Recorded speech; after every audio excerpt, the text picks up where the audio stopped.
Depuis 23 ans, je crois, je travaille dans un domaine particulier qui s'appelle la fusion froide. C'est pour ça que j'ai écrit un texte qui se rapporte à une conférence qui a eu lieu récemment à Padoue, en Italie, où il y a une réunion qui se déroule à peu près tous les 18 mois, un peu dans différents pays du monde.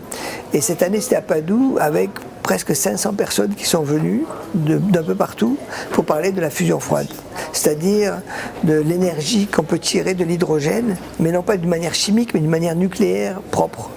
Bio, enfin je ne sais pas si ça peut exister de nucléaire bio, mais c'est quelque chose d'extrêmement propre, qui ne donne pas de rayonnement, qui ne donne pas de déchets radioactifs, mais qui donne beaucoup de chaleur.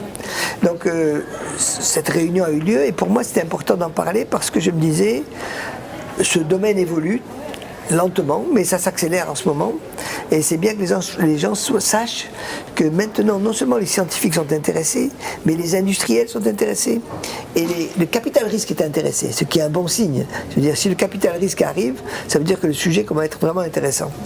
Et je voulais faire un peu le point sur ce thème-là. Ce qui m'intéressait, c'était de parler de la fusion froide parce qu'il y avait un événement qui venait de se déplacer. Et cet événement, il a réuni beaucoup de monde à Padoue, et la presse n'en a pas parlé. Le seul journal qui en a parlé, c'est Orbs. Donc je crois que c'est quand même intéressant que Orbs soit à la pointe de la technologie et d'un changement de paradigme important sur l'énergie. Et je suis ravi que Orbs soit à la pointe de cela.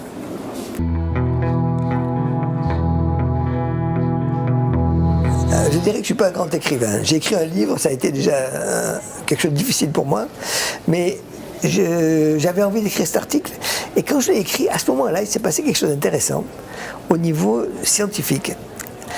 Je faisais des expériences avec des fils de tungstène, et chaque fois que je chauffais mes fils de tungstène, ils se cassaient. Et une nuit, j'ai rêvé que je prenais une ampoule électrique, que je coupais le verre, que je récupérais le filament de tungstène de l'ampoule. Et c'est à ce moment-là, et le lendemain, première chose que j'ai faite, j'ai acheté l'ampoule, j'ai découpé le verre, j'ai fait exactement ce qu'il y avait dans mon rêve, et ça a marché ce coup-ci. Ça a été une drôle de coïncidence, là, et là, c'était, tiens, quelque chose qui est arrivé de je sais pas d'où, mais une inspiration, on peut toujours trouver des mots derrière, mais pour moi, c'était fabuleux que le rêve, c'était devenu une réalité. Bon, alors cet article, ça va dans cette direction-là. Je pense que le rêve devient une réalité petit à petit.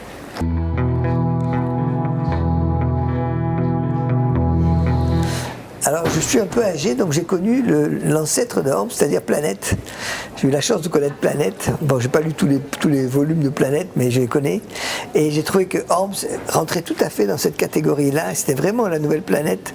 On a besoin d'une revue qui soit à la limite, je dirais comme les surfeurs, quoi, sur la vague.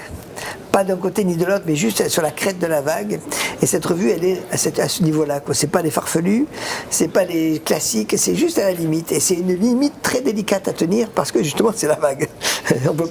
On peut tomber d'un côté ou de l'autre si on fait pas attention. Et j'admire cette revue à ce niveau-là parce qu'on est sur cette crête qui avance et qui avance avec la vague tout doucement, hein.